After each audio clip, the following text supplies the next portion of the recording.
Mr. Styrax. Mr. Hecatome Styrax, the owner of a large estate and of large muscles, a blue and a climber of mountains, is married at the age of 28, he being at that age a virgin, the term Virgo being made male in medieval Latinity. His ineptitudes have driven his wife from one religious excess to another. She has abandoned the vicar, for he was lacking in vehemence. She is now the high priestess of a modern and ethical cult. And even now, Mr. Styrax does not believe in aesthetics. His brother has taken to gypsies, but the son-in-law of Mr. H. Styrax objects to perfumed cigarettes. In the parlance of Niccolo Machiavelli, thus things proceed in their circle, and thus the empire is maintained. Clara. At 16, she was a potential celebrity with a distaste for caresses. She now writes to me from a convent. Her life is obscure and troubled. Her second husband will not divorce her. Her mind is, as ever, uncultivated. No issue presents itself. She does not desire her children or any more children. Her ambition is vague and indefinite. She will neither come in nor stay out.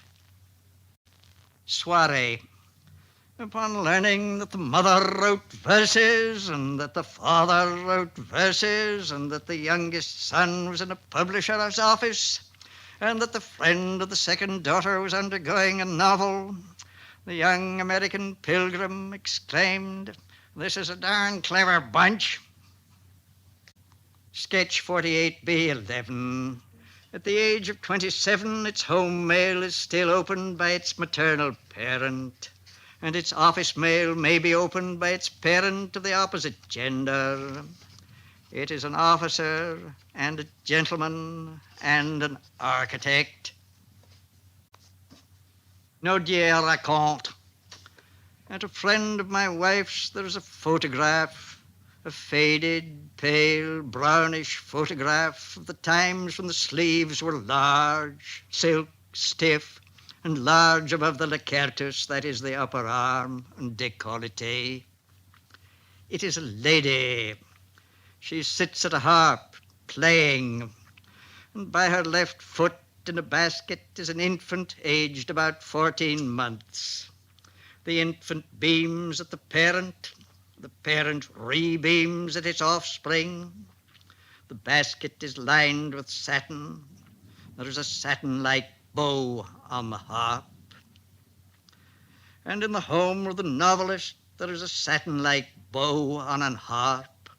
You enter and pass hall after hall. Conservatory follows conservatory. Lilies lift their white symbolical cups whence their symbolical pollen has been excerpted.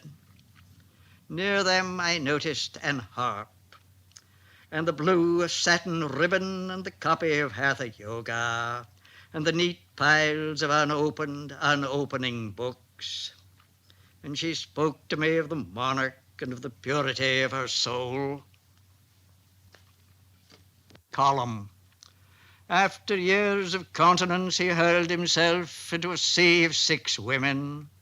Now, quenched as the brand of Meleager, he lies by the Polyphloispius sea coast. Parathena, Polyphlois, Boiothalasses, Siste Viator. I vecchi. There will come no more the old men with beautiful manners. Il était comme un tout petit garçon with his blouse full of apples and sticking out all the way round. Blagueur, con gli occhi onesti tardi. And he said, "Oh, Abelard," as if the topic were much too abstruse for his comprehension.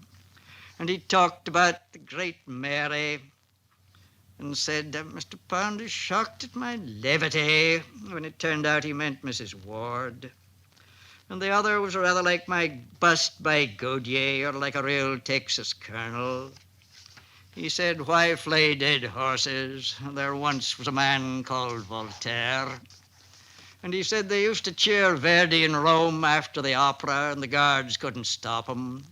And that was an anagram for Vittorio Emanuele Re d'Italia, and the guards couldn't stop him. Old men with beautiful manners, sitting in the row of a morning, walking on the Chelsea embankment.